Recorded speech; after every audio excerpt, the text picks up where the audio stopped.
In more stories tonight, dependence on charcoal is expected to soar following the increment of liquefied petroleum gas. This could negatively affect the environment as more trees were felled. Now, Stanley Niblo reports that already residents of charcoal production communities in northern Ghana are experiencing the impact of their actions. Prior to the increment of liquefied petroleum gas, consumption of the commodity is expected to drift to charcoal, which has been described as economical and efficient. It is estimated that about half of charcoal consumed in the southern sector of the country comes from the Savannah ecological zone, which is already impacted by climate change.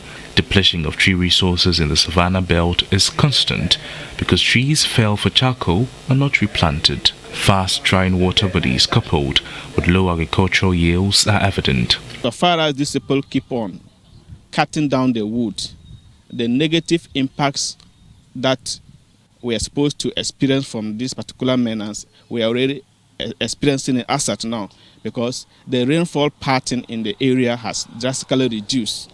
Actually, it is affecting productivity in one way or the other. Already, some traditional authorities in the Savannah region have instituted tougher sanctions to safeguard the environment. There is no way that I sit here and somebody will call me from Accra and tell me that Mr. President has asked that you have seen so and so charcoal or logs. Can you let the person go? It's not going to happen. The laws must be enforced and enforced to the letter. I'm representing the president. MP for Blosa South, Clement Park, who hails from the area, vehemently opposes the practice, especially felling of key tree species. We are facing climate change as a result of, human activity and as a result of, changes in the natural ecosystem itself.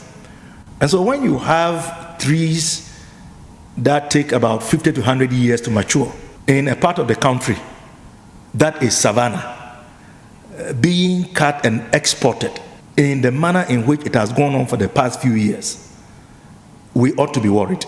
The executive director of the Environmental Protection Agency, Henry Kwabena Kokofu, also corroborated this, but supported the assertion with more punitive measures.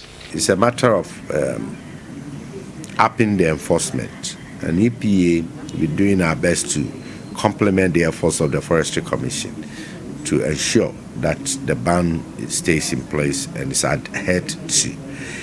Saving the environment from constant destruction will require government attempt to make LPG affordable and accessible for the citizens.